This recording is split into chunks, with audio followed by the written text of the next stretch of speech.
Ya, baik. Bismillahirrahmanirrahim. Assalamualaikum warahmatullahi wabarakatuh. Waalaikumsalam. Waalaikumsalam warahmatullahi wabarakatuh. Alhamdulillahi wa kafa, wassalatu wassalamu ala nabiyil mustafa wa ala alihi wa ashabihi ahli sidiki wal wafa. Alhamdulillah, senang bertemu kembali di terus menulis dan menulis terus di acara seminar ya ini ya. Detail acara eh, webinar series Research and Academic Writing. Nah, betul nggak itu Pak Dokter bacanya? Mohon maaf kalau salah. Ini nenek-nenek disuruh baca. Sesi kedua di TMMT dengan tema metode penelitian untuk penulisan artikel ilmiah. Ahlan wa sahlan untuk Bapak Dokter pemateri kita, luar biasa sudah duluan ya datang daripada peserta. Dan ahlan wa sahlan juga untuk para peserta webinar malam ini. Dari komunitas Hamalatul Quran juga tadi kami panggil ya sengaja karena biar nemenin kita biar rame sedikit. Mohon maaf Pak Dokter, kita langsung saja Umi kenalkan Pak Dokter pemateri kita, narasumber Dr. Insinyur Muhammad Nurtanto MPD, dosen Politeknik Negeri Jakarta, Skopus H Indek 19 yaitu Pak Dokter. Mohon maaf kalau salah ya Pak Dokter. Mohon Ya. dikoreksi. Iya, mungkin tidak berpanjang kalam, kami langsung serahkan kepada Bapak ya waktu dan tempat. Karena kita sudah terlambat dan di sini juga teman-teman lagi sholat. Nanti insya Allah rame ya Pak Dokter. Silahkan waktunya kami serahkan ke Bapak Dokter. Ya, terima kasih atas waktu dan kesempatannya. Suara saya bisa didengar dengan baik, Baik, Ibu. Dan jelas Pak Dokter, jelas.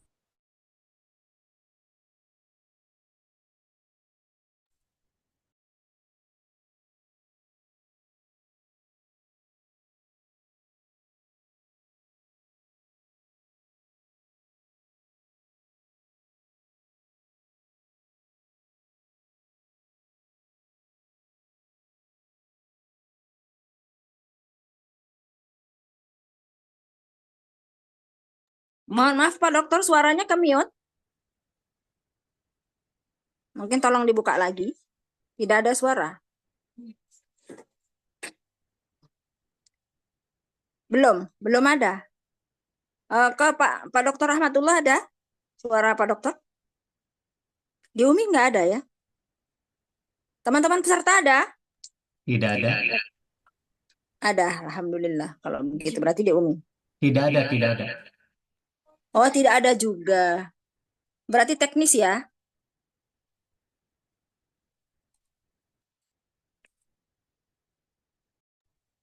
oke, baru bisa nih. Alhamdulillah, jelas. Ya, Alhamdulillah. ya sempat Orangnya ya, pun jelas, Masya Allah. sempat tadi. Silakan santai-santai saja Pak Dokter, biar kita nggak Ya, tegang. Ini teman-teman Umi nih, dari ya, komunitas Hamalatul Quran. baik, baik.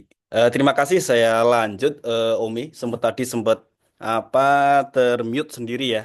Jadi tidak bisa saya klik untuk menu audionya.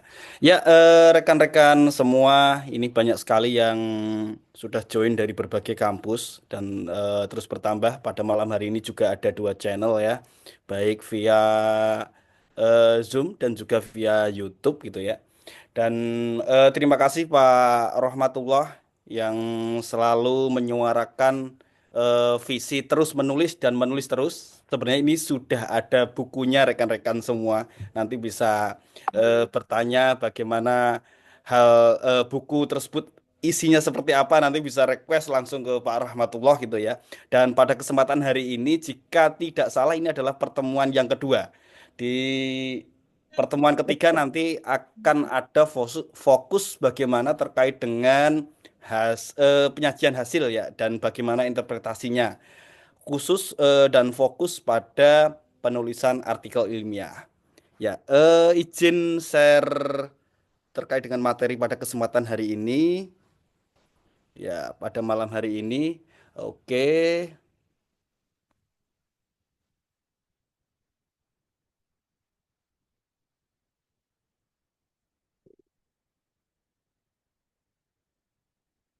Ya, mudah-mudahan sudah tampil. Pak Romat? Sudah Pak, sudah Ya, Bapak. baik. Ya, Baik. alhamdulillah. Baik, rekan-rekan semua yang pada kesempatan hari ini kita sharing, izin menyampaikan terkait dengan fokus pada kesempatan malam hari ini adalah metode penelitian untuk penulisan artikel ilmiah gitu ya. Di tampilan pertama ini adalah pertemuan kedua sekali lagi dan di sini sudah kita pertegas bahwa sejauh ini terdapat beberapa problem ya, bagaimana menulis sebuah metode untuk karya tulis ilmiah, khususnya untuk artikel yang terindeks atau terakreditasi Sinta dan terindeks Scopus maupun Web of Science gitu ya. Dan banyaknya kata di sini sudah digarisbawahi setidaknya 500 sampai 1000 kata gitu ya. Nah, baik izin memperkenalkan diri Bapak Ibu semua, rekan-rekan akademik. Pada kesempatan hari ini saya Muhammad Nurtanto. Kemudian saya lahir di Grobogan gitu ya. Dan saat ini saya di Politeknik Negeri Demak PSDKU, Politeknik Negeri Jakarta PSDKU Demak. Tapi dimungkinkan di tahun 2025 ini akan melakukan transisi afiliasi ya di Universitas Negeri Jakarta gitu ya. Dan beberapa hal dari pengalaman yang telah ada yang nantinya akan saya sharing di kesempatan malam hari ini, pengalaman menjadi reviewer dan terkait dengan artikel-artikel dari berbagai negara yang nantinya bisa menjadi pandangan atau diskusi ke depan sehingga rekan-rekan di dalam menulis artikel ilmiah itu tidak menjadi problem, khususnya itu di bagian metode gitu ya.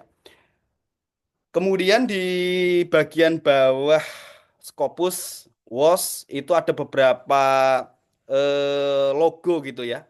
Ini menjadi penting rekan-rekan semua, di mana tingkat kepentingannya adalah satu itu biasanya bisa disertakan, disematkan di email atau saat bersurat ke editor. Nah, di sini ada Scopus ya. Ini langsung biasanya silakan diintegrasikan ke Scopus ID. Jika tidak punya maka lanjut ke Web of Science. Kalau Web of Science itu bisa mendaftar ya, bisa mendaftar masing-masing. Ini free. Kalau Scopus ID memang pada prinsipnya kita harus memiliki beberapa dokumen, baru satu pun sebenarnya bisa. Nanti akan minta bantuan kepada rekan yang lain yang sudah berafiliasi untuk melihat berapa ID kita. Kemudian Sinta, saya rasa ini tidak asing ya. Sinta ini adalah salah satu eh, aplikasi yang dimiliki oleh Kemendikbud, di mana di dalamnya itu ada jurnal dan yang terakreditasi di sana, dan kemudian setiap dosen yang berafiliasi di Kemendikbud mereka memiliki ID Sinta. Ini bisa dilingkan. Google Scholar ya, ini saya rasa lazim umum, kemudian ResearchGate dan Orchid ID. Nah, Orchid ID ini hal yang menjadi eh, penting untuk dimiliki oleh rekan-rekan semua sebelum eh, rekan-rekan mengirim sebuah artikel di internasional. Nah, tujuan dari semua profil ini adalah memudahkan editor dalam pencarian siapa yang menulis artikel yang akan diterbitkan di jurnal mereka gitu ya.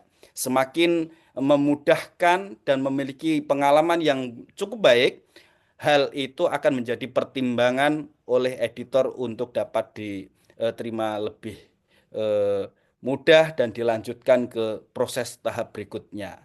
Baik, eh, di awal perlu saya tegaskan kembali saat ini banyak sekali berbagai fenomena, berbagai lembaga, mohon maaf menawarkan terkait dengan jasa, tetapi tidak diimbangi dengan pemahaman akademik.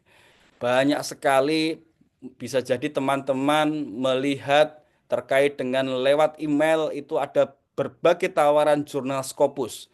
Hal yang perlu kita pahami bersama di kesempatan malam hari ini, setidaknya kita perlu memeriksa secara kesehatan dari jurnal dan publishernya.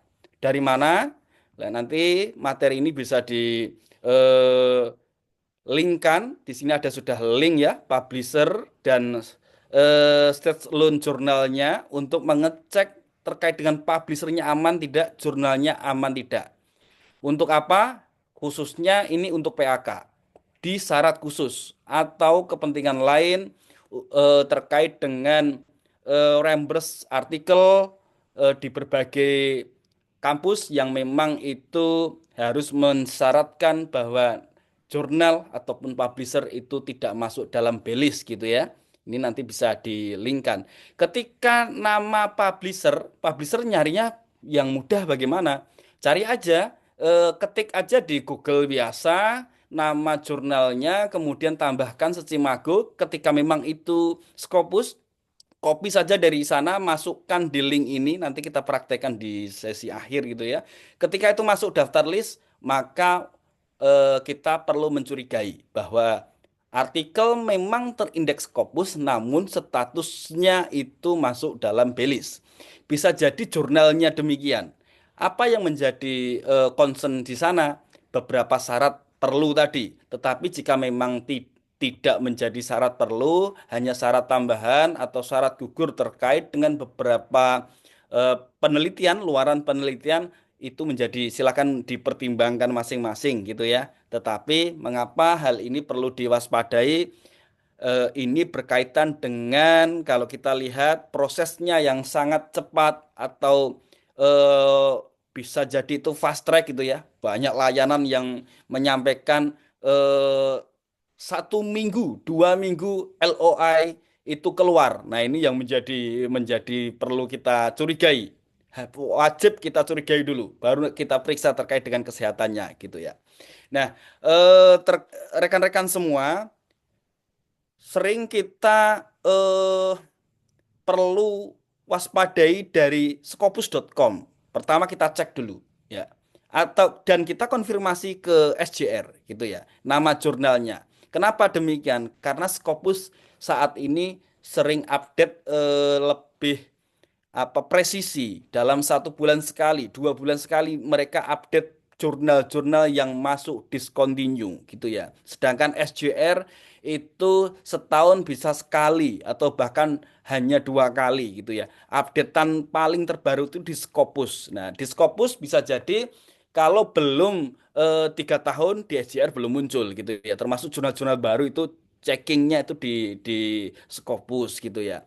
Kalau di SJR bisa jadi nanti akan terdapat informasi bahwa jurnal tersebut ternyata discontinue. Hati-hati rekan-rekan semua, teman-teman akademisi, banyak jurnal yang tampilannya sudah discontinue namun di branding di halaman webnya itu masih mencantumkan Scopus dan banyak juga rekan-rekan kita ternyata juga terjebak di sana gitu ya. Artinya ketidaktahuan tadi submit ke sana atau ada nama jurnal yang double sedangkan ISBN dan lain sebagainya berbeda, publishnya berbeda, tetapi itu mengindikasikan salah satu fake dari jurnal, maka hati-hati di sana.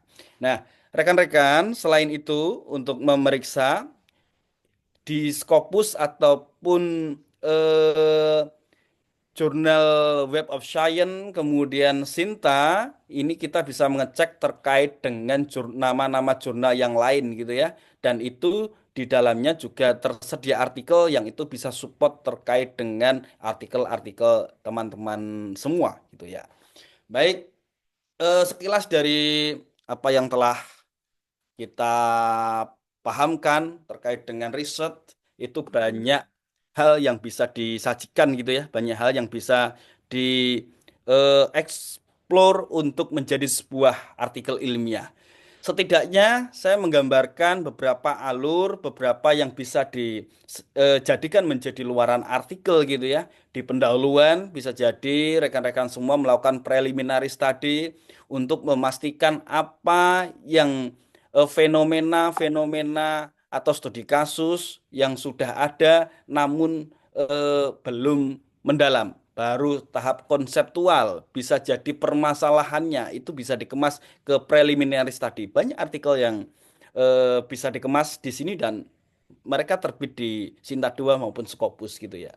Kemudian kajian pustaka, kita tahu betul banyak artikel ya yang itu bisa disajikan dengan SLR, baik bibliometrik, baik terkait dengan watasewake, banyak hal juga yang alat-alat tools lain yang sangat membantu di sana dikemas menjadikan salah satu tren, baik itu analisis konten yang menghasilkan hipotetik, kerangka konseptual dan lain sebagainya, itu bisa bisa banyak hal. Scopus juga menerima Q1, Q2, Q3, banyak hal di sana gitu ya, bisa disesuaikan. Kemudian juga metode penelitian, rekan-rekan semua juga bisa menulis di sana terkait dengan melanjutkan studi literatur review, tetapi fokus terkait dengan parameter di sana, variabel apa saja yang sesuai dengan topik rekan-rekan semua itu juga bisa dianalisis lebih lanjut gitu ya, atau dianalisis terkait dengan sebaran variabelnya, baik menggunakan RAS model dan sebagainya, itu juga bisa satu artikel tersendiri gitu ya. Kalau hasil penelitian sudah barang tentu gitu ya, baik pilot study atau CFA-nya atau permodelan berdasarkan riset question pertanyaan, itu bisa menjadi beberapa artikel. Nah, dari sini rekan-rekan semua kita sejauh ini bisa memantapkan diri bahwa ketika kita melakukan riset besar, maka setidaknya 3 sampai 5 artikel itu bisa ditulis dari tahapannya. Baik, sebelum kita masuk ke materi, ini salah satu preliminary study kalau bidang pendidikan, apalagi membahas terkait dengan vocational, non-vocational, tetapi terkait dengan mungkin trainingnya atau terkait dengan manajemennya, itu bisa masuk ke JET, tetapi ingat ini jurnal free, rekan-rekan. Dulu saya masuk di sini Q3, sekarang di 2023-24 ini masuk ke Q4. Dan di sini free, rekan-rekan semua bisa dicoba meskipun dari India ya. Kalau untuk syarat lulus di beberapa kampus cukup atau menambahkan dokumen. Tetapi yang menarik memang terkadang kita menulis selama ternyata marketnya banyak, ternyata yang mensitasi sesama Scopus itu banyak. Saat ini kurang lebih 26 gitu ya, 26 sitasi. Nah, ini kembali ke sejauh mana memang ternyata judul atau temuan yang kita hasilkan itu memang dibutuhkan untuk pengembangan secara teori dan praksis gitu ya. Baik rekan-rekan, ini ada contoh yang kedua. Memang jurnal yang open access itu ada yang berbayar, ada yang free ya. Yang open access tentunya kebanyakan adalah berbayar. Ini dulu masih masih harganya masih terjangkau. Kalau tidak salah sekarang sudah mengalami kenaikan gitu ya. Time Journal yang menarik memang satu Scopus, tetapi sisi lain juga terindeks Web of Science gitu ya. Nah, bisa dicoba. Ini sangat sederhana kalau masuk di sana. Ini Serbia, masuk Serbia terkait dengan bagaimana persepsi guru, terkait dengan perspektifnya dalam mengimplementasikan STEM di dalam pembelajaran ya di abad 21 ini kita kemas apa yang menjadi pertanyaan disajikan ternyata diterima juga. Mungkin rekan-rekan bisa melihat artikel-artikel lebih jauh untuk di eh, apa jurnal ini. Ini juga hari ini juga ada Bu Nur Khalifah ya. Ini artikelnya Bu Nur Khalifah yang menarik adalah analisis in vivo. Mungkin teman-teman juga ini analisis yang sudah common gitu ya. Dan yang menarik adalah di sini partisipan atau informannya itu hanya 3, tetapi 3 pun ketika analisis kita mendalam ternyata diterima oleh jurnal tersebut gitu ya. Tidak sesuatu yang itu partisipannya harus banyak gitu. Ini di sini ada 3 UMKM gitu ya yang menceritakan terkait dengan bagaimana revolusi batik terutama 24 gitu ya. Nah, di sektor batik. Kemudian rekan-rekan ini ada beberapa artikel yang juga ternyata menarik, disitasi cukup banyak terkait dengan permasalahan krusial gitu ya, terkait dengan perangkat pembelajaran, kemudian juga ada konseptual. Konseptual di sini di sini lahir dari kerangka berpikir TIPEK. TIPEK itu lahir untuk sains, kemudian di vokasi kelihatannya kalau menggunakan pedagogi kelihatannya kurang tepat gitu ya. Karena memang rata-rata kalau vokasi itu fokusnya active learning, fokusnya di siswanya, maka levelnya harusnya sudah di level di atasnya pedagogi. Konsep ini banyak yang digunakan di vokasi dari kondisi tersebut, maka kami menawarkan jangan pedagogi lah. Kalau pedagogi kan gurunya yang aktif, sehingga kita tawarkan untuk andragogi menjadi tawok. Dan akhirnya juga konseptual juga banyak juga yang diterima gitu ya. Kemudian di bagian bawah ini terkait dengan SLR, teman-teman yang tidak sempat ke lapangan tetapi memiliki disabilitas yang baik terkait dengan membaca artikel dalam rutinitas harian, terkait dengan topik tertentu. Waktu itu gamification itu sangat sangat tren ya.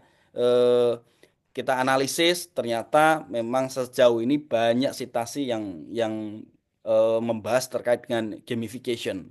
Ini terbit di IJIM gitu ya di Austria. Dan yang ini adalah model pelaksanaan sertifikasi. Kalau ini free, rekan-rekan ini di JITEB di Malaysia dan ternyata juga laku juga ya. Jadi pengalaman kegiatan uji kompetensi atau mungkin sebagai auditi rekan-rekan itu bisa ditulis dikemas menjadi karya ilmiah gitu ya, sesuai dengan data kelengkapannya. Ini baru saja rekan-rekan kalau memang Elsevier kemudian terkait dengan Taylor Francis itu memang menarik ya, menarik dari sisi tampilan juga menarik dari sisi biayanya tentunya. Ini terkait dengan kita menulis kesiapan e-learning gitu ya di pendidikan tinggi gitu ya. Dan kalau tidak salah ini sudah naik ya, terakhir 22 sitasi. Memang ini multidisiplinary, tidak cocok untuk apa syarat khusus gitu ya. Tetapi untuk memperkuat sitasi dan lain sebagainya, Helion ternyata cukup cukup bagus gitu ya. Dan ada dua artikel terakhir yang kita coba submit di eh, Scopus Cognitive Education juga terindeks WOS. Nah, menariknya gini rekan-rekan. Kalau bisa, kalau memang mengincar untuk Scopus, baiknya ada beberapa indexing di sana. Bisa jadi indexing Scopus indexing ataupun Web of Science indexing sehingga langsung dapat dua sekaligus gitu ya. Informasi tambahan kalau Cognitive Education per Januari kalau tidak salah sudah naik ya. Tetapi rekan-rekan terutama dari Indonesia bisa yang bisa mengajukan dari sisi bantuan pendanaan waiver itu 50% atau status student itu bisa mendapatkan potongan juga di sana. Gitu ya, bisa dicoba di sana. Nanti kita akan sharing lebih lanjut. Jadi pengalaman rekan-rekan baik itu terkait dengan pengalaman kajian pustaka, analisis dokumen, kemudian kerangka konseptual, bertugas menjadi asesor, bertugas menjadi auditi, atau memang riset-riset yang memang itu di lapangan, baik kuanti, kuali itu bisa bisa disajikan dikemas sedemikian rupa. Baik, rekan-rekan akademisi, pada malam hari ini kita akan fokus khusus untuk membahas terkait dengan metode penelitian yang difokuskan untuk artikel ilmiah. Sehingga dari sini nanti sudah tidak ada miskonsepsi apa saja sih yang menjadi problem-problem selama ini untuk menulis artikel ilmiah gitu ya, khususnya di metode. Nah, selama mengikuti terkait dengan eh, kaidah-kaidah persyaratan yang ada di sini tentunya tidak akan muncul pertanyaan yang lebih mendalam lagi gitu ya. Kecuali memang tidak ada di dalam sajian atau informasi skenario dari artikel itu gitu ya. Ada 5 hal yang memang kita fokuskan pada malam hari ini, terutama adalah desain penelitiannya seperti apa, itu harus ada di dalam sebuah artikel. Ya, kemudian terkait dengan partisipannya seperti apa, bagaimana partisipannya, kemudian bagaimana terkait dengan pengumpulan datanya gitu ya. kemudian juga terkait dengan instrumennya atau pengukurannya, dan juga terkait dengan bagaimana data yang dikumpulkan itu dianalisis gitu ya. Baik, rekan-rekan semua, kita paham di pertemuan pertama kemarin sudah disinggung ya terkait dengan bagaimana terkait dengan mengkonstruksi pendahuluan. Mengapa studi itu penting dilakukan gitu ya. Dan pada malam hari ini kita sudah berpikir yang konsep yang paling mudah. Kenapa paling mudah? Semua peneliti itu memiliki perspektif yang sama bahwa setiap peneliti itu telah melakukan tahapan. Ya, apa yang dilakukan? Nah, kalau tahapan itu sudah dilakukan, biasanya mereka menyampaikan bahwa bagian mana yang paling mudah untuk disusun, yaitu di bagian metode, gitu ya. Nah, dengan 5 kaidah tadi yang nantinya akan kita dalami lebih dalam. Nah, prinsipnya apa? Yang pertama adalah clarity. Ya, banyak reviewer sering berpendapat bagaimana mendeskripsikan secara clear, ya, secara detail, baik itu terkait dengan samplingnya, metode samplingnya kayak apa. Ini yang sering lupa ini. Saya sering membaca beberapa artikel, kemudian sebagai peran reviewernya itu tiba-tiba muncul partisipan tanpa eh, keputusan apa teknik yang digunakan, gitu ya. Kemudian teknik pengumpulan datanya bagaimana? Nah, ini yang kadang tidak diceritakan secara sistematis gitu ya, secara detail mendalam. Kemudian analisis prosedurnya seperti apa gitu ya. Nah, kemudian juga relevan dengan metodologi yang dipilih tentunya gitu. Relevan itu maksudnya apa? Ya, metode yang digunakan tentunya sesuai mampu menjawab terkait dengan pertanyaan penelitian, tujuan dari penelitian itu sendiri gitu ya.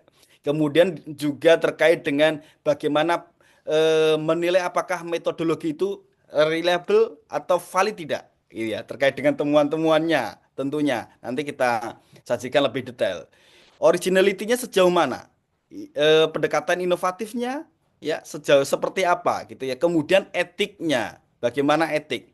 Nah, rekan-rekan semua, sekarang kalau masuk ke Q2, Q1 memang sudah diminta terkait dengan prosedur etiknya. Itu harus terpenuhi gitu ya. Nah, yang harus dilampirkan terkadang apakah memang subjek yang digunakan itu adalah subjek yang keterlibatan manusia atau tidak. Nah, itu harus harus clear.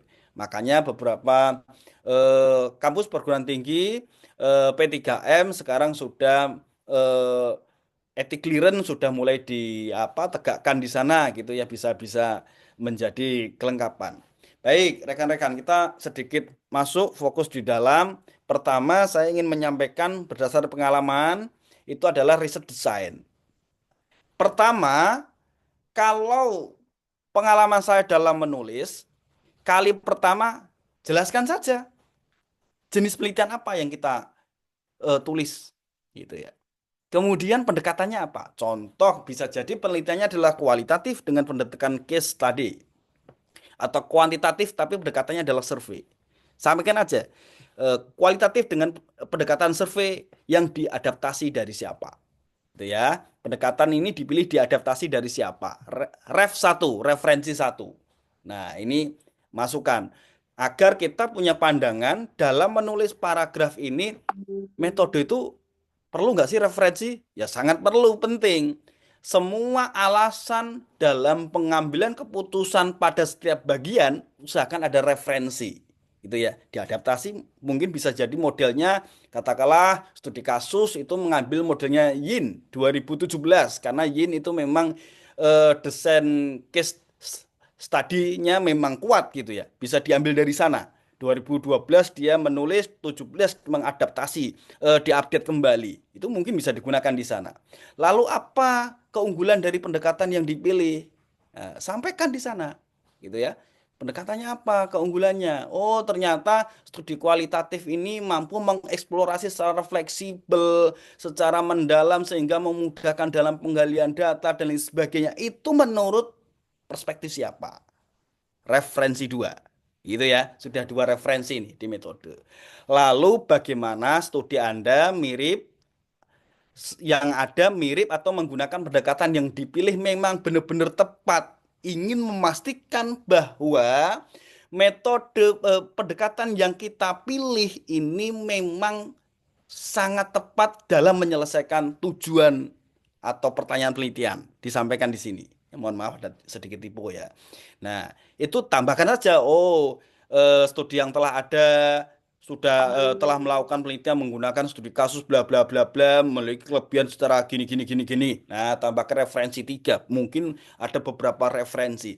Tapi rekan-rekan semua, alangkah baiknya kalau referensi ketika kita menulis sebuah jurnal dengan akreditasi tinggi, baik 2 atau 1 ataupun Scopus, sebaiknya jangan monoreference gitu ya. Jangan monoreference gitu ya. Nah, ada juga yang mengeksplorasi penjelasan mengenai kelebihan dari sebuah metode dari perspektif lain, silakan gitu ya. Ini setidaknya 4 poin ini menjadi kunci, menjadi poin yang setidaknya dijelaskan dalam satu paragraf untuk menjelaskan riset design gitu ya. Kemudian kita turun ke bawah, ada bagian yang kedua yang harus ada. Apa? Partisipan, informan, key informan, ya, atau sampel disesuaikan dengan peruntukannya saja, kuanti atau kuali gitu ya. Yang pertama, berapa banyak sih partisipan yang terlibat dalam studi? Umumnya kalau kuanti pasti akan bertanya gini reviewer, cukup tidak bahwa sampel yang dipilih itu mewakili, tujuannya nanti untuk digeneralisasikan, mewakili dari eh, populasi yang ada. Seperti apa? Nah, biasanya itu membutuhkan jawaban gitu ya. Kemudian teknik apa yang digunakan dalam pemilihan partisipan? Bisa jadi oh dipilih dengan snowball, oh dipilih dengan purposive sampling. Nah, kalau purposive sampling katakanlah apa kriterianya? Gitu ya. Mengapa kok teknik tersebut dipilih menggunakan purposive sampling? Oh, karena memiliki alasan bla bla bla. Pendapatnya siapa? Tambahkan referensi di sana. Gitu ya. Apa kriteria eksklusi, inklusi, atau kriteria kritik yang kritis yang lain bisa jadi disampaikan di sana. Bisa jadi dikategorisasikan, oh gender penelitian ini gender menjadi hal yang penting untuk kasus di urban dan rural dan lain sebagainya. Atau pengalaman kerjanya minimal 5 tahun atau 10 tahun.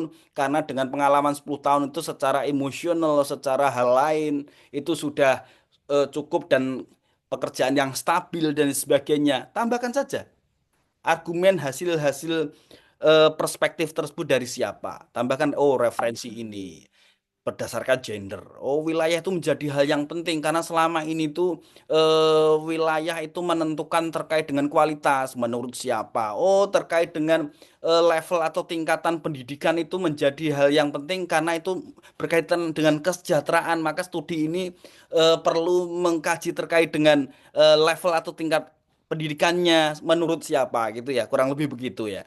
Nah, kemudian juga yang menarik rekan-rekan ada 2 alternatif di sini. Ya, bisa dideskripsikan terkait dengan partisipan secara detail, dideskripsikan, katakanlah ada 5, pseudonimnya siapa, kemudian bisa jadi pekerjaannya apa, jabatannya apa, gajinya berapa, deskripsi boleh. Tetapi lebih sering saat ini kita melihat dalam bentuk tabulasi atau tabel, itu meningkatkan daya tarik. Ingat rekan-rekan, dalam mendeskripsikan jangan sepenuhnya mengulang tabel, membosankan gitu ya. Tetapi inti-inti dari tabel, apa informasi penting yang perlu disampaikan kepada pembaca untuk diketahui secara cepat dan ringkas gitu ya. Baik, rekan-rekan, kita masuk ke bagian 3 di dalam metode. Sekali lagi metode ini sangat mudah ya. Jadi poin-poin ini selama ada Sinta 2, Sinta 1, Scopus, insya Allah itu akan dipermudah terkait dengan hal-hal tersebut, tidak terlalu krusial. Nah, bagian dari collecting data. Dalam collecting data, kita perlu memberikan informasi berapa lamanya data ini diambil. Itu ya. Ketika memang oh ternyata cukup lama, kenapa? Diberikan. Bisa jadi mungkin kelas 1, kelas 2, kelas 3 atau di wilayah tertentu atau ada kendala hal terkait dengan alasan, bisa jadi alasan terkait dengan adat istiadat, jelaskan di sana. Oh, terjadi lamanya sekian, gitu ya. Nah, kemudian ada jenis-jenis dengan pertimbangan prinsip triangulasi. Bisa jadi, oh dokumennya apa saja? Wawancara. Ini yang kualitatif mungkin ya, observasi, ya, dokumentasi, data media sosial, dianalisis boleh FGD. Prinsipnya rekan-rekan semua yang selama ini kita amati dari studi-studi yang ada, dokumen apapun itu bisa disajikan selama dideskripsikan dalam teks akan memudahkan di dalam analisis data. Itu ya. Bisa jadi untuk kuantitatifnya survei ya cantumkan di sana gitu ya. Ada berapa instrumen dan lain sebagainya nanti kita perdalam di bawahnya. Kemudian jangan lupa description bagaimana tahapan dalam mencari, menggali atau memperoleh datanya. Berapa tahap? Oh, menggunakan 2 tahap. Yang pertama itu kami lakukan survei sebanyak 110 orang. Oke, dari 110 orang di analisis secara sederhana, kemudian jawaban-jawaban yang melekat, yang sesuai dengan pertanyaan dilakukan wawancara secara sukarela sebanyak 11 orang. Bisa jadi gitu ya. Oh, karena studi kasus memang pola terkait dengan risetnya tidak ada batasan gitu ya, bisa kuanti-kuali gitu ya pendekatannya. Survei dulu baru diwawancarai secara mendalam bisa jadi gitu ya.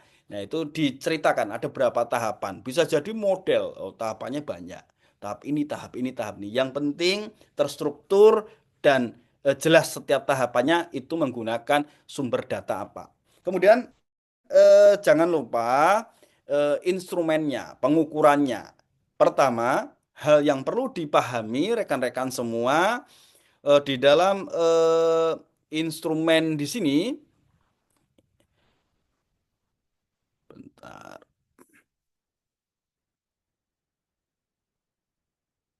Ya, di dalam instrumen sini yang perlu dipahamkan, kalau kuanti umumnya itu menghasilkan instrumen yang valid itu seperti apa. Oh, jelaskan aja, oh ini instrumen dibangun atau dikonstruksi dari studi literatur katakanlah. Kemudian dianalisis secara konten dan lain sebagainya oleh ahli bla bla bla itu dijelaskan secara rinci. Tidak boleh ada yang apa ditutup-tutupi, bahasanya kurang lebih begitu gitu ya.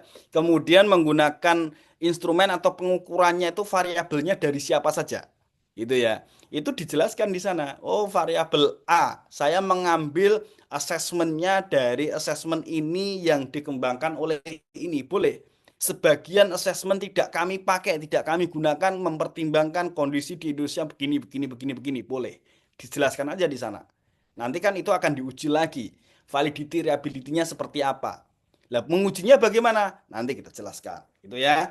Atau itu terkait dengan pedoman wawancara, ternyata diadaptasi. Dulu sudah ada terkait dengan katakanlah profesionalitas guru, katakanlah. Profesionalitas guru ini kita adaptasi dari si Suryanto katakanlah sudah menanyakan 11 pertanyaan. Kami tambahkan lagi. Boleh atau beberapa gabungan boleh. Itu sebagai pedoman wawancara diadaptasi dari siapa? Dikembangkan sendiri boleh nggak? Boleh gitu ya. Boleh. Nah, mengapa kok mengadaptasi dari pertanyaan tersebut? Apa pentingnya? Kemudian juga tingkat kepercayaannya itu perlu disajikan di sana bagaimana bahwa di dalam kualitatif khususnya biasanya terkait dengan apa itu triangulasinya terkait dengan hal-hal lain itu perlu diceritakan di sana. Sajikan sumber data atau contoh ya setiap variabel pertanyaan ya itu penting rekan-rekan untuk menghindari beberapa gaps atau celah di dalam instrumen gitu ya. Minimal ada contoh setiap variabel atau kalau pertanyaan ada contoh setiap tema. Kalau memang itu base deduktif atau induktif, base-nya base orientednya tema. Jelaskan di sana. Oh, ini contoh terkait dengan pertanyaannya. Atau kalau memang tidak terlalu banyak lebih baik disajikan saja. Gitu ya dalam tabel tersendiri. Ini terkait dengan pertanyaannya persetujuan. Tapi memang yang tidak terlalu kalau dibatasi terkait dengan apa kata sebaiknya contoh cukup contoh saja. Kemudian ethic clearance kalau memang itu sudah diajukan dari lembaga, numbernya berapa, lembaganya apa. Mereka terkadang lebih menghargai hal tersebut. dalam hal keterbukaan gitu ya. Kualitatif ketika memang itu sajinya berupa tabel atau gambar menghasilkan sebuah keyword itu dari kemudian dihasilkan coding atau tema menjadikan konseptual itu ditampilkan aja contoh gambarnya cara penyajiannya atau di dalam bentuk tabel gitu ya. Tetapi setidaknya bagaimana kita sebagai penulis itu mengemas dengan lebih mudah sehingga pembaca tidak bertanya lagi ini tuh sebenarnya variabelnya apa sih, diadaptasi dari mana sih gitu ya. Nah, kemudian bagaimana kita bisa menelusur gitu dengan mudah. Nah, itu yang paling penting rekan-rekan semua. Nah, hal yang menarik kalau ini belum saya tuliskan di sini ya. Sekarang trennya itu ada jurnal yang memang menyajikan analisis data saja. Jadi dari data kemudian proses analisisnya seperti apa. Itu ada. Data in brief. Itu punya Elsevier bisa masuk ke sana rekan-rekan. Nah, atau data selama ini disajikan secara luas, secara terbuka, memang dipaparkan. Setiap kita membuat instrumen, kemudian diunggah di sana, bisa diunggah di halaman Mendeley-nya, sudah database-nya ada, kemudian Zonedo dan lain sebagainya itu tersedia. Nah, sehingga akan lebih mudah di dalam membahasakan bahwa data ini telah disajikan versi mentahnya atau disajikan dalam link berikut gitu ya. Itu akan menjadi kekuatan tersendiri di dalam metode penelitian.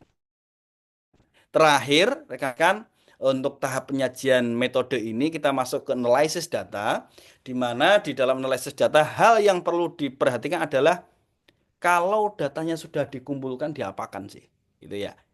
Kemudian, oh ya dianalisis lah. Oke, dianalisisnya secara apa? Konvensional atau menggunakan bantuan tool software? Kalau bantuan tool software apa? Oh, saya menggunakan NVivo. Why? Kenapa menggunakan NVivo? Nah, kelebihan-kelebihan NVivo tentunya disampaikan. Oh, saya menggunakan Sampel S. Kenapa Sampel S? Kenapa tidak Amos? Oh, Sampel S itu begini-begini dengan data yang eh, sedikit tetapi analisisnya lebih mendalam, illiterate-nya lebih tajam dan lain sebagainya. Sampaikan menurut siapa itu, gitu ya. Alasan penggunaan tool itu sendiri. Referensinya sudah 10 gitu ya. Kemudian juga deskripsikan tahapan dalam analisisnya. Oh, ini nanti akan dianalisis terkait dengan validity reliability-nya. Ini dianalisis dengan uji evaluate strukturnya, modelnya, kemudian hubungan terkait dengan apa langsung dan tidak langsung gitu ya. Atau ini nanti akan dikaitkan dengan antar variabel dikategoris berdasarkan usia. Tadi di atas sudah dijelaskan atau dikategorisasikan. Saya ingin melihat berdasarkan wilayahnya kayak apa. Nah, bisa jadi ini disampaikan di sini. Kemudian rekan-rekan jangan lupa deskripsikan tingkat kepentingan atau kebermaknaan dari tampilan tool tersebut. Apa kelebihan dari apa luaran yang yang ingin ditampilkan dalam software ini. Oh, saya ingin menampilkan terkait dengan normalitas, validitas itu alasannya begini. Sampaikan. Pada kualitatif tampilkan temuan dalam gambar atau tabel dari tahapan coding hingga menghasilkan bisa jadi tema itu paling sederhana ya, atau konseptual yang lebih kompleks teori atau menghasilkan filosofi. Ini kalau sudah disajikan semua di metode saya rasa tidak jadi masalah. Ini ada beberapa sampel rekan-rekan semua. Ya, di sini menggunakan pendekatan survei, ya, pasti ada untuk mengumpulkan data, ya, disajikan satu kalimat, ya, kemudian disusul dengan number of respondent lebih besar alasannya diperkuat lagi. Selain itu metode survei memfasilitasi dalam bla bla bla bla gitu ya. Menurut siapa? Ingat usahakan jangan hanya tunggal mono reference gitu ya, tetapi diperkuat bisa jadi nanti dan bla bla bla menguji hipotesis menurut siapa tambahkan lagi itu jauh lebih bagus. Memang di awal agak sedikit dalam mencari hal itu agak sedikit problem gitu ya, tetapi nanti akan terbiasa lebih lebih mudah. Kemudian kenapa survei cross section dalam membantu mengidentifikasi pattern, trend dan lain sebagainya itu juga menjadi pemahaman yang penting itu menurut siapa. Sehingga dalam kita memilih sebuah metode pendekatan tadi, kita punya alasan yang cukup kuat dengan berbagai hal. Intinya ke sana. Oke. Kemudian juga ini bagian partisipan. Dijelaskan saja. Oke, ini partisipan adalah guru di Provinsi Yogyakarta. Kemudian dia memiliki berbagai pengalaman yang kami bagi, di mana mereka kemudian di kelas ketiganya juga lebih dari 10 tahun. Teman-teman sebagai peneliti yang paham di bagian ini.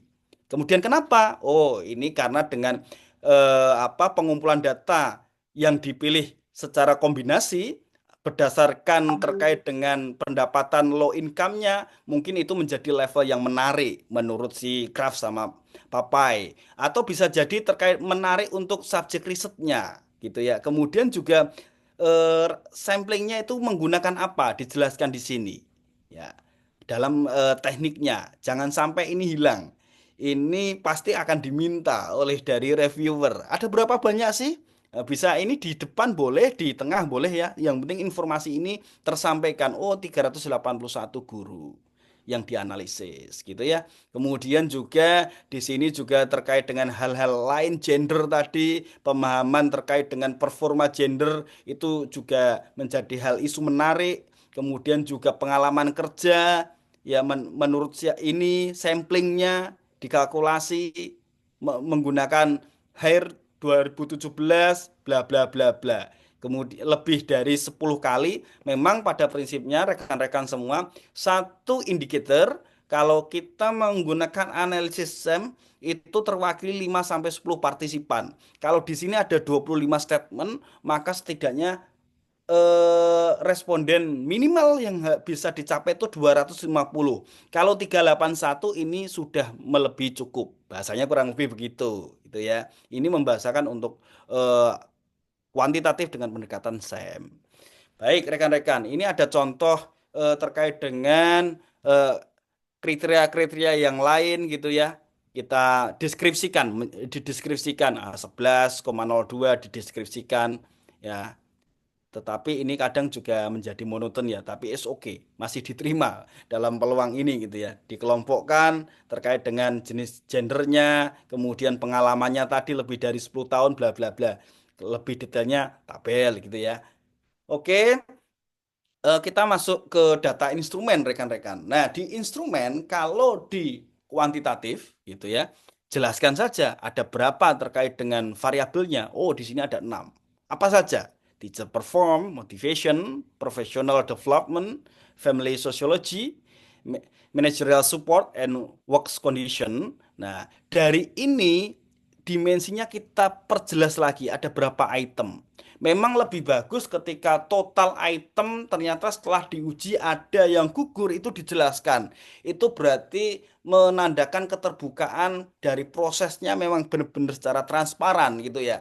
Ternyata ada total 25 dijelaskan di sini. Nah, kemudian menggunakan 4 item skill ya. Nah, dari yang diadaptasi dari Khalifah, kemudian juga dari perform teacher ini juga Komari dan Kumar dan Pramono. Apa saja di sini dijelaskan. Contohnya kayak apa ini dijelaskan, gitu ya. Dijelaskan di sini satu eh, indikator saja, nggak masalah. Kemudian setelah diuji Cronbach's alfanya untuk item perform teacher-nya berapa? Oh 0,8, oh tinggi karena lebih dari 0,7 gitu ya. Nah ini contoh saja. Nah nanti ke bawahnya dijelaskan per variabel yang lain. Nah itu untuk data instrumen detail gitu ya. Kemudian rekan-rekan kita masuk ke data analysis gitu ya. Ini yang SEM PLS gitu ya. Data analisisnya oke, kita sudah sampaikan bahwa menggunakan dari siapa? Oh, dari HAIR. Kenapa? Ya saya ingin menguji hubungan antar variabel lah gitu ya. Artikelnya nanti bisa dilihat ini sudah terbit ya. Kemudian juga SEM PLS ini sangat direkomendasikan terkait dengan pemahaman hubungan dan target konstruknya ya menurut si Hensler gitu ya, sehingga lebih kuat. Kemudian juga kelebihan dari SEM yang lain. dijelaskan di sini. Nah, memang pakar SEM-nya Her gitu ya. Ini memang menjadi pakar SEM sejauh ini. SEM PLS khususnya banyak yang dibahas di sini jelaskan. Kemudian nanti di tahapan analisisnya kayak apa, uji hipotesisnya, dan kemudian peran mediasinya. Ya, kemudian di bootstrap methods-nya. Untuk apa bootstrap jelaskan di sini. Static analysisnya ini juga menggunakan sampel versi berapa dijelaskan di sini. Kenapa? Oh, lebih akurat menggunakan versi 4.0 sampaikan gitu ya. Oke, kalau yang kualitatif bagaimana untuk analisis datanya? Nah, bisa jadi seperti ini gitu ya. Nah, untuk kualitatif bisa disajikan terkait dengan tahapannya menggunakan apa? Oh, saya menggunakan analisis induktif karena memang ini pendekatan tema. Boleh. Induktifnya itu seperti apa ya? Saya identify, saya evaluate, kemudian membuat tema. Ya, saya mengikuti punyanya Galloway dan Jenkins, boleh, nggak masalah. Boleh nggak ini diadaptasi? Ya, diambil aja. Kalau memang cocok gitu ya. Kemudian responden setiap partisipan itu ternyata ada beberapa tahap. Tahap first stage, tahap pertama itu menggunakan decoding berdasarkan keyword gitu ya. Kemudian dianalisis dengan bantuan NVivo. Kenapa kok NVivo? Salah satu pendekatan software di mana data analisisnya dalam manajemen atau mengorganising data itu jauh lebih memudahkan. Kemudian di sana bisa memfasilitasi terkait dengan coding dan kategorisasi penelitian. Dijelaskan di sini bla bla bla bla gitu ya. Kemudian juga tadi terkait dengan trustworthiness-nya, ada credibility dan dependability-nya seperti apa? Jelaskan saja bla bla bla bla. Ini saya dependability ini menggunakan konsepnya pattern, kemudian bla bla bla dijelaskan lagi. Gambarnya boleh tabel, boleh terkait dengan konsep tematiknya sehingga lebih cantik gitu ya. Nah, ini ada contoh lain. Oh, saya boleh nggak dalam bentuk tabel ya? Boleh-boleh aja. Temanya apa, subtemanya apa, bukti-bukti dari percakapannya kayak apa gitu ya. Bukti percakapan dalam arti sudah bermakna gitu ya, bukan percakapan yang sebatas percakapan saja gitu ya. Mungkin dijelaskan terkait dengan temuan kode-kodenya, boleh nggak? Boleh, 72 kode dan lain sebagainya dijelaskan. Oh, nanti temuan ini berapa kode dan lain sebagainya. Kalau dikategorisasi lagi lebih bagus lagi. Kalau gurunya di urban kayak apa, suburban kayak apa, bisa menjadi peta yang mungkin itu menjadi temuan. Baik rekan-rekan, pada prinsipnya di metode ya desain penelitian itu wajib ya. Kemudian di sana kita bisa menuliskan jenis pendekatan, karakteristik mengacu pada siapa, tujuan menggunakan pendekatan penelitian apa, subjek, partisipan, informan, responden sampel. Baik, silakan dikategorisasi ya, pengalaman, usia, wilayah, jenis kelamin, kemudian juga terkait bisa jadi gaji, bisa jadi hal lain selama rekan-rekan punya alasan, silakan dituangkan di sana, narasikan, berikan alasan teknik apa yang digunakan. Kemudian juga pengumpulan data dan instrumen pedoman wawancara, tuliskan secara detail di sana bagaimana proses tahapan penelitian dilakukan ya, variabel, indikator ukur, kemudian sertakan contohnya. Kalau pertanyaan penelitian, sertakan pertanyaan penelitiannya. Paragraf keempat, kelima, mohon maaf ini sebenarnya ini gabung ya, 3, 4. Kelima itu tuliskan teknik analisis datanya. Kalau ada software, apa? Kenapa software itu? Outputnya seperti apa? Tahapannya kayak apa? Bagaimana pengambilan keputusannya? Itu ya. Nah, rekan-rekan ada beberapa hal yang menarik sih dari metode yang itu biasanya perlu disiasati untuk menjawab pertanyaan dari reviewer. Yang pertama adalah dalam hal metode, apendik yang perlu disiapkan yang pertama biasanya adalah data kuesioner. Itu bisa jadi ditanyakan diminta, dilampirkan. Kemudian yang kedua adalah data mentah. Ada nggak? Kadang mereka menguji terkait dengan penelitian ini benar-benar dilakukan nggak? Tapi data mentahnya saja dalam bentuk Excel. Atau data analisisnya, memang output software-nya. Kenapa? Mereka ingin juga menguji. Itu haknya reviewer. Kadang saya juga sebagai reviewer juga menguji begitu. Tolong sajikan data mentahnya. Sama nggak dengan hasil uji kita? Jangan-jangan ada yang dimanipulasi gitu ya. Walaupun memang tidak boleh reviewer berpikir ke sana gitu ya. Nah, nanti ini contoh kuesionernya, lampirkan saja, dibagi menjadi gender bla bla bla bla, pertanyaannya kayak apa, pilihannya berapa skala gitu ya. Kemudian juga Nah, akan menyikapi bagaimana menjawab pertanyaan dari reviewer. Sampaikan pertanyaannya apa. Nah, jawab, dijawab aja. Tersedia pada halaman berapa. Kemudian di naskah di blok saja. Ini yang sudah dilakukan perubahan. Kurang lebih begitu ya. Nah, rekan-rekan, nanti setelah ini kita akan lakukan tanya jawab. Tentunya banyak hal yang mungkin hal-hal yang pengen ditanyakan informasi rekan-rekan, tetapi pada sejauh ini selama informasi-informasi tersebut eh, dipenuhi, itu tidak menjadi kendala. Selanjutnya, silakan jika ada hal yang ditanyakan sebelum ada informasi-informasi lain yang mengikat. Terlepas dari ini, rekan-rekan, mohon maaf, izin bahwa sejauh ini sampai saat ini kami juga membuka training ya untuk pelatihan menulis artikel Scopus 8 pertemuan. Nanti bisa eh, itu dalam satu kelas 5 sampai 6 orang. Ya, itu bisa nanti rekan-rekan yang tertarik juga bisa join di sana gitu ya. Terima kasih terkait dengan hal yang saya sampaikan malam hari ini. Silakan kita sambung untuk diskusi.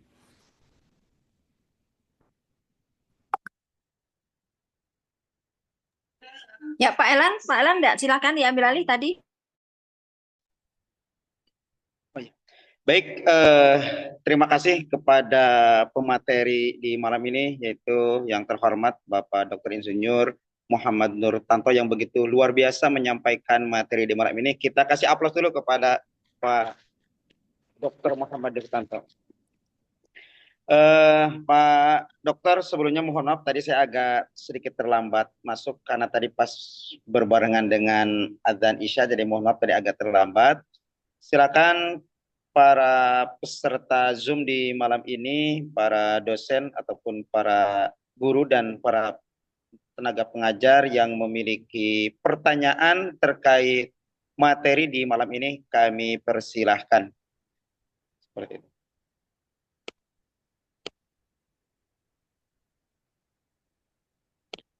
Silakan Bapak Ibu, apakah ada yang akan ditanyakan?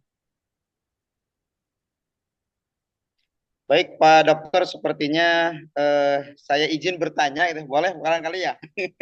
Merangkap MC sekali bertanya sambil nunggu yang silakan. lain. Sebelumnya Pak Dokter, salam kenal, saya dengan Ellen Jailani. Sekarang aktivitas sehari-hari di Tangerang Selatan ya, sebagai pengajar di sekolah dasar. Ya.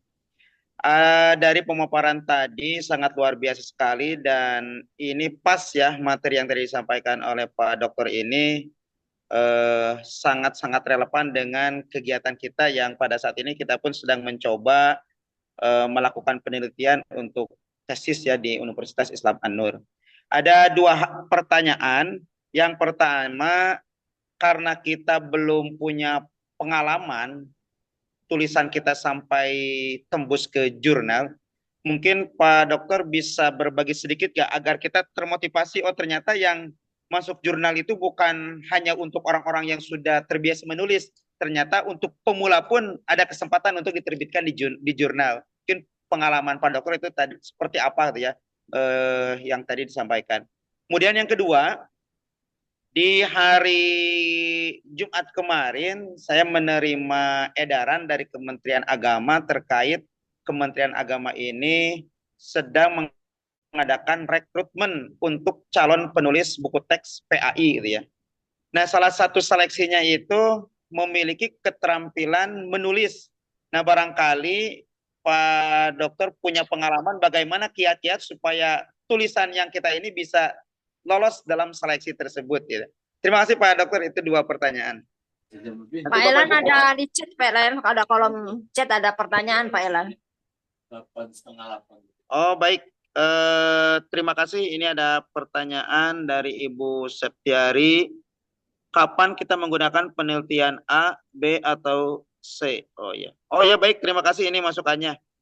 Nanti untuk memulai, kemudian dari Ibu Eli, untuk memulai menulis artikel kadang suka bingung dengan tema yang akan diangkat seperti itu. Jadi dua pertanyaan dari saya yang langsung disampaikan melalui open mic, kemudian ada 2 pertanyaan melalui chat. Dipersilakan kepada Pak Dokter.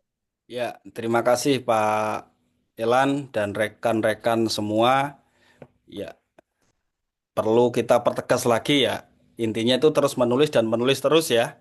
Ini yang menjadi hal tantangan kita untuk ke depan. Bagaimana pengalaman kita di dalam kali pertama, apakah berpeluang untuk menulis Scopus? Nah, Scopus itu bukan untuk hal yang ditakuti. Memang pada di Indonesia sejauh ini Scopus sesuatu yang memang menjadi poin utama, bahkan menjadi peluang juga bisnis yang hal-hal yang baru saat ini begitu ya. Dan memang yang menjadi problem seluruh dosen itu kebanyakan sebenarnya bukan, kalau saya mengamati bukan menulisnya, tetapi sejauh mana pemahaman rekan-rekan semua itu terkait dengan metode, gitu ya. Seringnya kita itu problemnya adalah metode. Saya kali pertama menyadari itu ya kita memang mau nggak mau harus update metode. Apa itu metode penelitian? Kuanti, kuali, RAS model untuk menganalisis eh, terkait dengan instrumen gitu ya. Dulu juga menggunakan apa itu itemen dan lain sebagainya. Sekarang sudah berkembang. Memang penerapan ke teknologi tidak lagi hanya sebatas eh, ini dianalisis secara sederhana, secara min median modus saja atau dikelompokkan, tidak hanya sebatas itu gitu ya. Tetapi gini, rekan-rekan, ada beberapa karakteristik ya. Kalau di Scopus itu jalurnya banyak, bisa jadi conference, book chapter atau terkait dengan artikel ilmiah di sana gitu ya.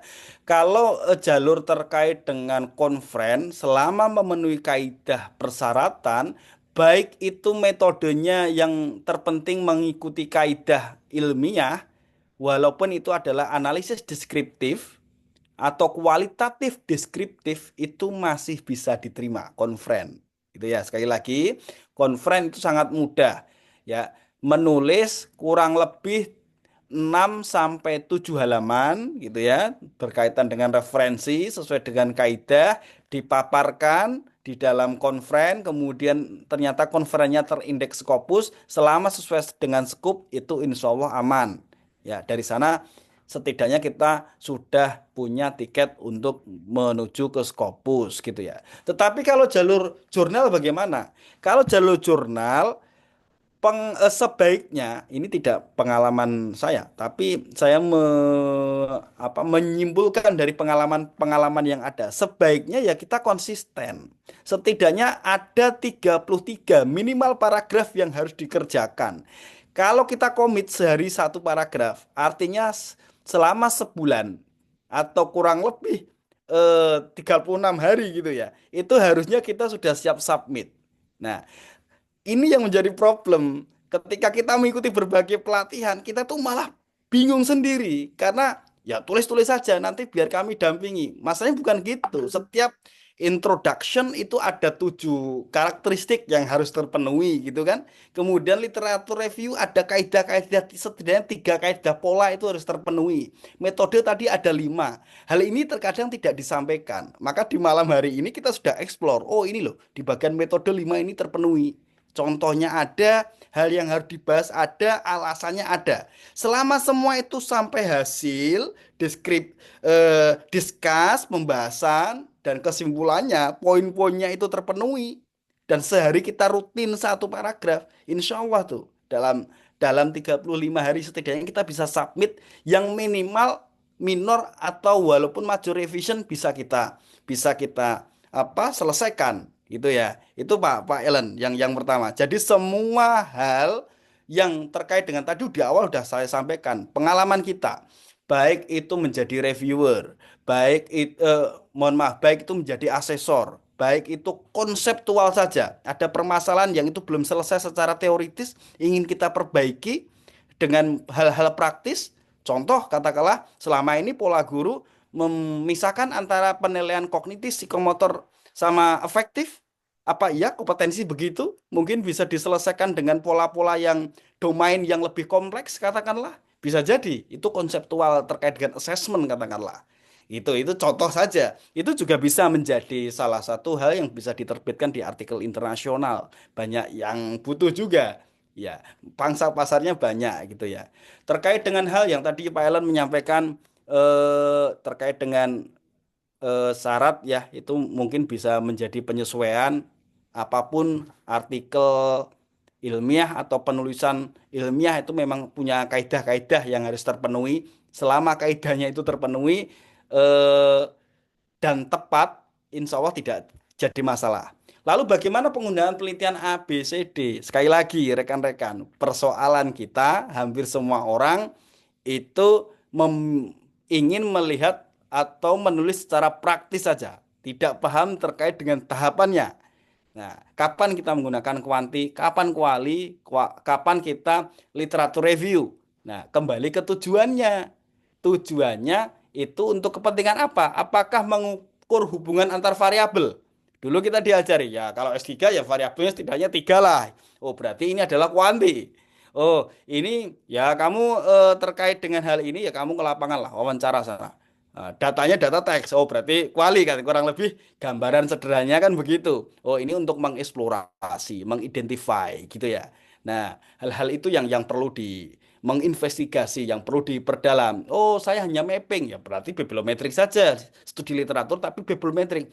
Tapi saya ingin mappingnya sampai kerangka konseptual. Ya sudah, kamu lakukan terkait dengan perdalami aja kontennya dari artikel yang ada, apa yang sudah mereka bahas, nanti dikonstruksi menjadi sebuah apa kontekstualnya, dikategorisasi atau dikaitkan dengan hubungan sebab akibat atau input proses outputnya kayak apa.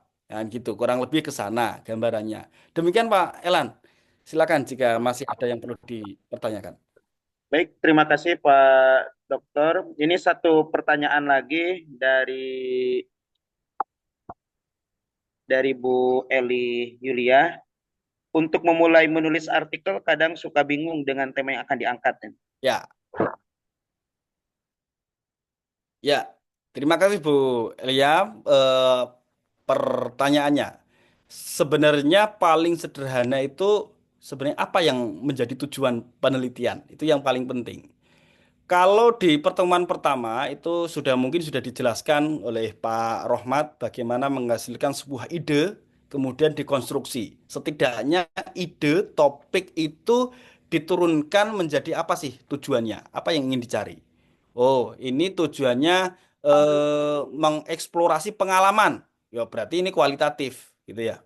Jatuhnya kualitatif ke sana gitu ya. Kenapa? Oh, selama ini tidak ada, belum ada yang mengeksplorasi. Atau selama ini eksplorasinya hanya sampai sini. Saya ingin mendalami mengeksplorasi, tetapi nanti saya kaitkan kategorisasinya berdasarkan pengalaman berdasarkan wilayahnya atau pengalaman kerjanya. Ada sesuatu hal yang baru untuk dilakukan. Oh, selama ini prakteknya itu gapsnya itu hanya dilakukan pada orang-orang yang cerdas saja. Lah bagaimana orang yang tengah dan sedang dengan konsep temuan dari cerdas temuan ini? Nah, itu bisa jadi. Jadi penelitian ini banyak sudutnya untuk diamati. Dari penelitian yang telah ada pasti punya sisi limitationnya, keterbatasannya. Nah, keterbatasan itu bisa dilakukan studi lebih lanjut gitu ya.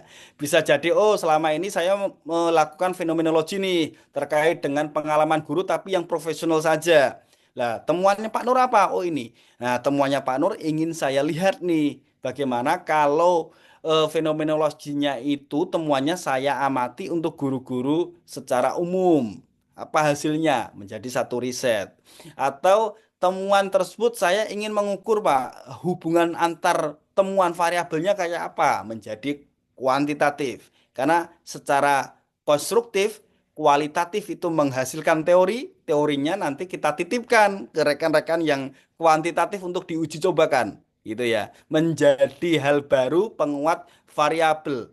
Kalau kita mengukur di dalam kuantitatif, pasti ada faktor-faktor lain yang tidak teridentifikasi di dalam angka itu. Itulah peluang dari orang-orang kualitatif di sana sebenarnya, gitu ya. Jadi Pak Elan, rekan-rekan semua, sekali lagi hampir semua rekan memang kita tuh mau nulis apa ya? Apa yang bisa ditulis saat ini? Data apa yang sudah dimiliki kira-kira? Kan gitu ya.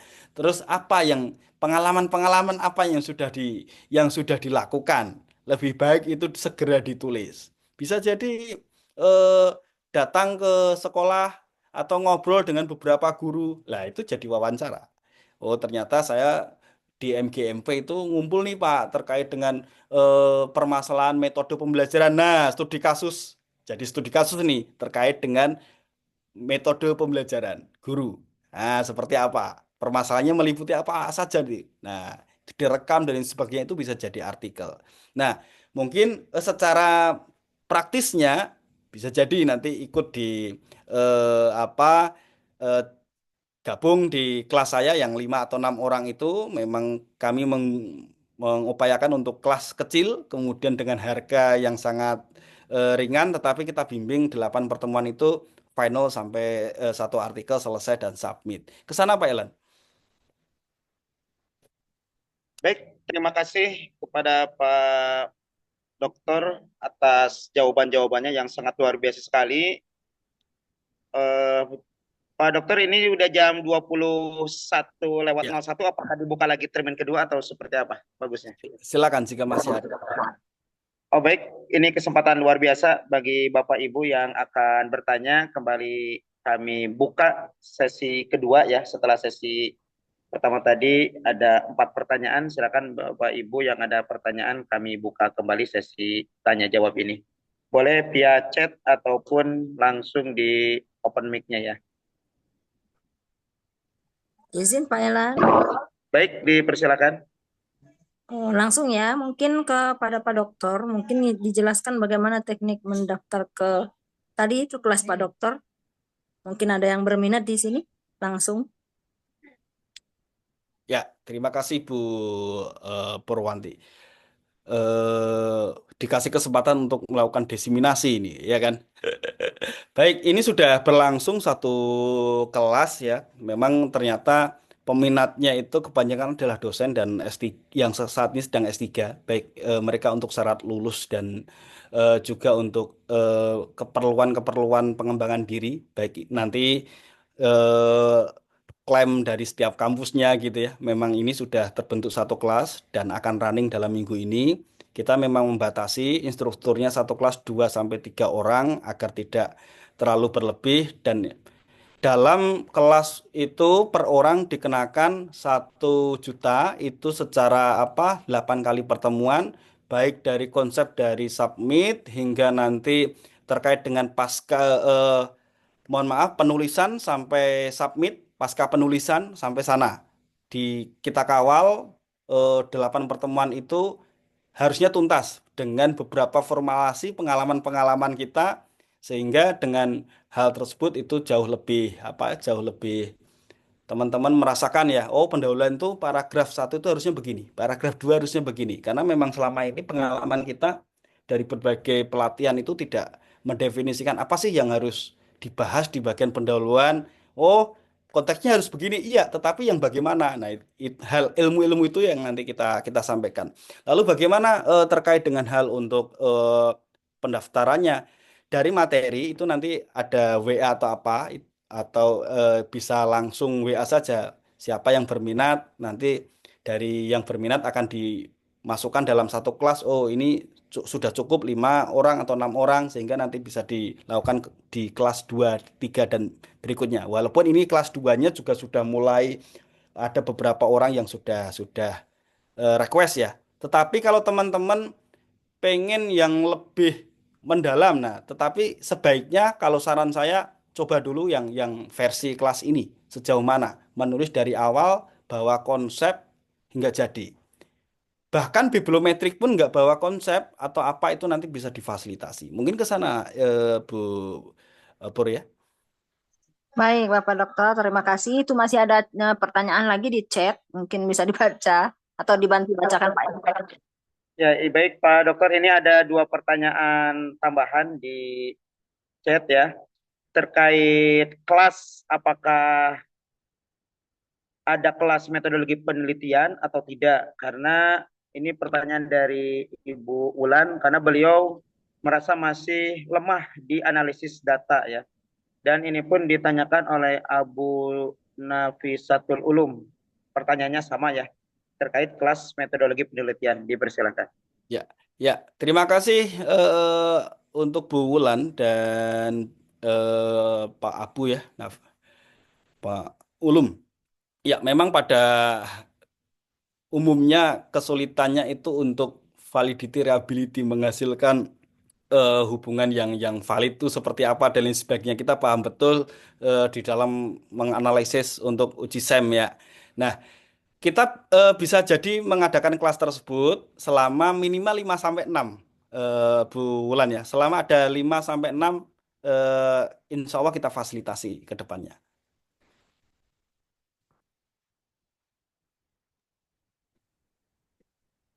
Baik, itulah jawaban dari Pak Dokter untuk Bu Ulan dan juga Bapak Abu Nafisatul. Jadi untuk mengantisipasi metodologi penelitian, insya Allah nanti diadakan di kelas tersebut 5 kali pertemuan ya Pak Dokter ya. 5 orang, 5 atau 6 orang. 5 orang. Ya. Baik, barangkali ada lagi pertanyaan.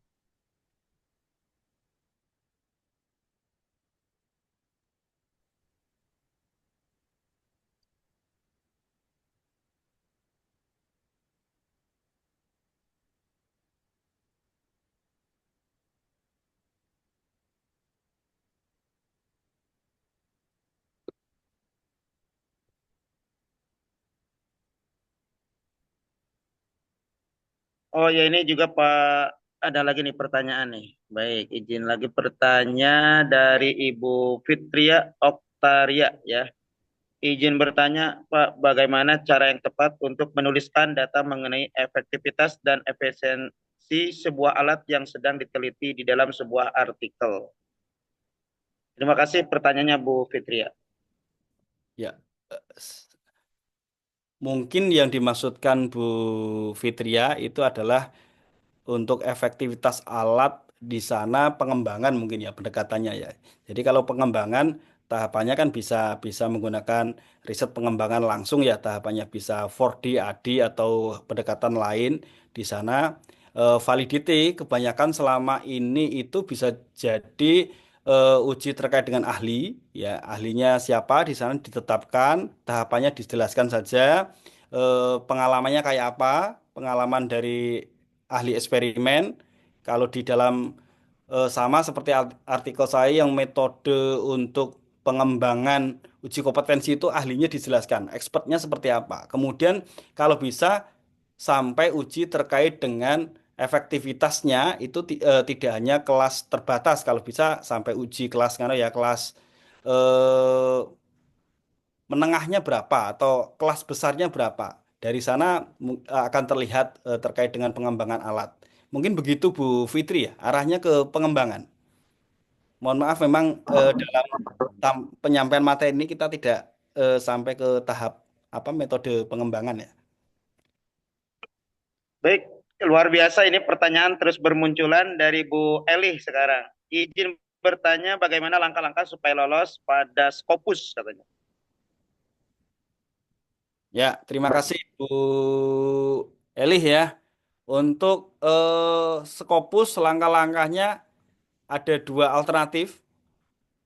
Perspektif orang Indonesia secara umum bisa menulis dulu, kemudian mencari jurnal yang cocok gitu ya, sesuai dengan apa skupnya, ya. Kemudian dipilih, tetapi dalam konteks ini pasti untuk penerimaan keputusan, baik itu minor revision, major revision atau apa ataupun reject itu tinggi gitu ya, selama tidak eh, terbiasa dengan hal-hal lain. Atau bisa jadi pengalaman orang itu nanti di jurnal A selalu diterima tapi jurnal B tidak karena karakteristiknya berbeda. Itu sangat memungkinkan. Alangkah baiknya rekan-rekan sudah menetapkan jurnal apa yang mau diputuskan di awal. Jurnal tersebut silakan dicek, sekali lagi dicek kesehatannya tadi di awal ya, di materi. Kalau sudah memutuskan di webnya kalau sudah diputuskan, sudah final, yakin, pelajari skupnya, tema dari yang akan Ibu tulis di sana itu sudah diterbitkan berapa kali. Oh, ternyata sudah banyak, katakanlah. Dari yang banyak itu, dari artikel, kaitkan dengan artikel yang Ibu angkat, itu apa novelty yang terbaru. Nah, state of the arts, gaps, dan novelty di bagian pendahuluan ini harus sudah clear. Kalau selama ada novelty, eh, dimungkinkan artikel itu akan lolos di bidang editing.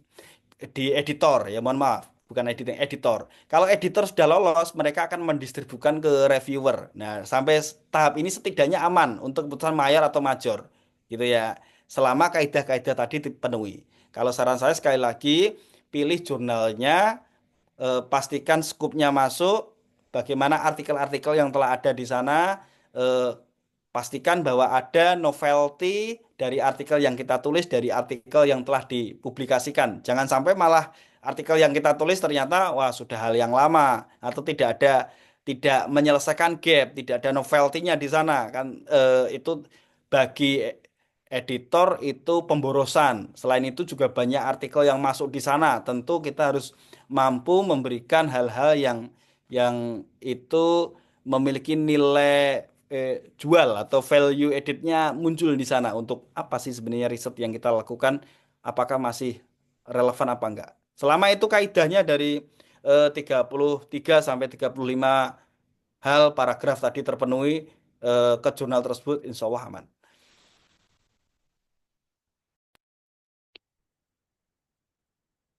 Baik Pak Dokter, ini pun ada pertanyaan lagi dari Ibu Ulan ya, mungkin lanjutan dari atas ya. Untuk join ke kelas Bapak, apakah harus punya manuskrip awal terlebih dahulu atau tidak itu? Sebaiknya punya, kalau saran saya Pak Elan. Karena kalau dengan punya, kita paham bagian mana yang perlu diperkuat ya. Tapi kalau tidak, itu nanti bisa masuk di kelas literature review ya.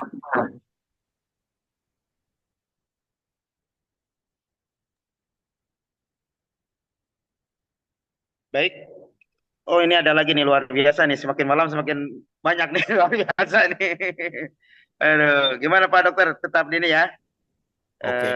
Eh, Pak Nur, bagaimana cara menentukan gap research yang tepat? Karena kadang menurut saya ini menunjukkan research gap, tapi menurut review itu kurang tajam. Ini pertanyaan lagi dari Bu Wulan. Terima kasih Bu Wulan ya, luar biasa nih Bu Wulan. Ya, semangatnya bulan artinya sudah memiliki Ngopi pengalaman. dulu Pak Elan, ngopi. Aduh, Dumi, habis minum.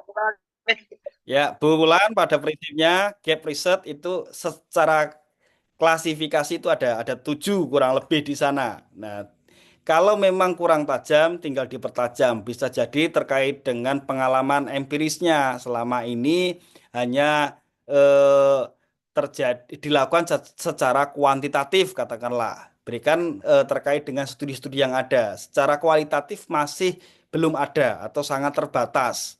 Atau baru dilakukan di bagian tertentu. Bagian yang ini belum. Dipertajamnya di bagian ini diberikan alasannya. Kaitkan dengan 7 gap, kira-kira minimal 2 yang mungkin bisa masuk, baik terkait dengan practical gaps atau methodological gap, metode-metode yang selama ini digunakan atau gap-gap yang lain untuk melengkapi terkait dengan gap yang ada. Nah, sebenarnya tidak jadi soal ya, baik gap-gap itu bisa dikaitkan dengan riset-riset yang ada dan dilengkapi dari riset yang Bu Wulan lakukan. Contoh lebih konkretnya, selama ini yang dilakukan hanya di siswa dalam jumlah 500, itu kecil untuk di level Indonesia. Itu belum mencakup luas. Nah, penelitian saya lebih luas, katakanlah, yang mencakup semua aspek, katakanlah. Aspek selama ini yang dilakukan hanya 3 aspek. Saya dalam penelitian ini melibatkan terkait dengan aspek baru yang ini. Kan akhirnya gap tadi tertutup dengan apa variabel yang baru. Nah, praktik-praktik itu yang perlu diperluas untuk dijelaskan kepada reviewer. Nanti akan diperjelas lebih detail ya mungkin di kelasnya Pak Romat kemarin atau nanti kalau join di kelas kelas penulisan akan lebih diperjelas di sana. Baik, ini mungkin pertanyaan terakhir dari Pak Dr. Rahmatullah. Berarti tanpa punya manuskrip terlebih dahulu pun tetap bisa ikut kelas Pak Nur ya, Pak Nur. Dan outputnya nanti bisa membuat naskah atau seperti apa? Ya, Lanjutan dari pertanyaan tadi. terima kasih Pak Rahmatullah. Nanti silakan yang berminat, terutama yang tidak punya naskah atau belum punya drafting, itu bisa sampaikan saja bahwa memang ingin bergabung tetapi memang belum punya drafting sehingga kita fasilitasi untuk pendekatan literature review ya. Kami punya beberapa mentor, instruktur yang memiliki pengalaman di sana. Insya Allah nanti akan dipandu mulai dari pencarian database ya di sana sesuai dengan bidang minat keahlian atau yang sedang studi nanti juga akan memperkuat terkait dengan kekuatan studinya di eh, kajian pustakanya tentunya gitu ya. Jadi silakan gabung saja jika memang tertarik dan memang kita tidak sifatnya adalah berbagi berbagi keilmuan selama kelasnya masih tersedia ya teman-teman ya karena memang peminatnya dari kemarin cukup tinggi juga. Baik, terima kasih Pak Dokter atas jawaban-jawabannya juga atas materinya. Mungkin khawatir Pak Dokter juga mau istirahat, sudah jam 21.16. Boleh closing statementnya Pak Dokter dipersilakan. Baik. Baik, Pak Elan, rekan-rekan semua, kembali pada apa yang menjadi esensi dari pelaksanaan webinar series di sesi kedua kali ini, terus menulis terus. Kita tidak akan pernah tahu tulisan mana yang memang itu penting bagi orang lain, tetapi segera ditulis. Karena dengan segera ditulis dan dipublikasikan, itu setidaknya kita telah menyelesaikan satu momen penting gitu ya. Momen penting itu terselesaikan. Di dalam metode penelitian, fokusnya itu 5. 5 ini yang memang harus benar-benar difokuskan. Apa? Desain, risetnya, itu clear di sana. Kemudian terkait dengan partisipannya kayak apa, tekniknya terutama. Ini yang sering menjadi pertanyaan dari berbagai reviewer tuh. Tekniknya ini apa, menggunakan apa, gitu ya. Nah, kriterianya kayak apa? Jelaskan secara detail di sana. Sajikan terkait dengan tabel atau gambar atau grafik yang memang itu menarik, gitu. Baik kuanti, kuali, literatur review, dokumennya meliputi apa saja. Kemudian juga terkait dengan collecting datanya, instrumennya apa saja, pertanyaannya apa saja terkait dengan variabelnya, dan yang terakhir adalah analisis. Apakah analisisnya itu tahapannya kayak apa dalam analisis? Software itu hanya alat bantu rekan-rekan, tetapi memang kita harus benar-benar paham betul terkait dengan tahapan tersebut. Dengan software tentunya akan lebih managing, lebih pengelolaannya lebih baik. Nah, rekan-rekan semua di dalam metode selama kaidah-kaidah yang telah disampaikan di dalam materi itu terpenuhi, insya Allah itu menjadi minim revision dan di series ketiga kalau tidak salah nanti akan ada penyajian hasil dan interpretasi untuk artikel ilmiah yang memang itu memperkuat dari pertemuan 1, pertemuan 2, dan pertemuan ketiga. Demikian dari saya kurang lebihnya mohon maaf. Semoga rekan-rekan di dalam menulis ini menjadi motivasi ya dan tulisannya bisa dijadikan rujukan untuk yang lain baik itu dalam hal praktis maupun di dalam penguatan teoris yang lain. Terima kasih Pak Ellen, kurang lebihnya mohon maaf. Saya tutup. Assalamualaikum warahmatullahi wabarakatuh. Saya kembalikan ke Pak Ellen. Waalaikumsalam warahmatullahi wabarakatuh. Baik, kita kasih oplos lagi Bapak Ibu untuk Bapak Dr. Insinyur Muhammad Nur Tantowi. Luar biasa, terima kasih. Ini Masih Pak Nur. partisipannya malam ini sampai 32 Pak Dr. Rahmatullah. Ini mudah-mudahan nanti di pertemuan selanjutnya bisa terus bertambah. Dan ini Bu Wulan, tadi ada pertanyaan lagi untuk ikut kelas Pak Dokter. Sudah di-share ya nomor WA Pak Dr. Muhammad Dokter. Nanti bisa langsung menghubungi ya Pak Dokter untuk selanjutnya. Siap, Insya Allah siap. Baik, Bapak Ibu sekalian, kami ucapkan terima kasih khususnya kepada Pak Dr. Insinyur Muhammad Detarto MPD yang menjadi pemateri pada malam ini. Mudah-mudahan materi yang disampaikan pada malam ini menjadi bekal kita untuk terus menulis dan menulis terus, serta mudah-mudahan khususnya untuk pemateri menjadi amal ibadah, menjadi amal jariah keilmuannya. Amin ya rabbal alamin. Dan kami pun mengucapkan kepada Pak Dr. Matullah sudah memfasilitasi kegiatan ini, juga kepada Bapak Ibu yang kesempatan ini hadir, mengucapkan terima kasih. Dan boleh diajak sebanyak-banyaknya yang ada mahasiswanya, boleh diajak mahasiswanya ataupun rekan-rekannya di komunitas ini, seperti itu. Baik, sebelum ditutup, barangkali Pak Dr. Matullah ada yang disampaikan untuk kegiatan selanjutnya. Cukup dari saya. Cukup. Baik, Bapak Ibu sekalian, mari kita sama-sama tutup dengan mengucapkan hamdalah, alhamdulillah rabbil alamin. Doa akhir majelis, subhanakallahumma bihamdika, asyhadu an la ilaha illa anta, astaghfiruka wa atubu ilaik. Selamat rehat dan selamat berakhir pekan. Pak Dr. Muhammad Detarto dapat info katanya selamat atas kelulusannya di CPNS ya. Mudah-mudahan tambah berkah dengan keilmuannya. Amin. Insya Allah. Alhamdulillah, barakallah. Mabruk alhamdulillah. Assalamualaikum warahmatullahi wabarakatuh. Waalaikumsalam. Baik, terima kasih Pak Nur, Thailand, Umi, Bu Eli, semuanya. Luar biasa. Kita akhiri ya. Terima kasih semua Bapak Dokter. Terima kasih Umi. Ya. Kita akhiri ya.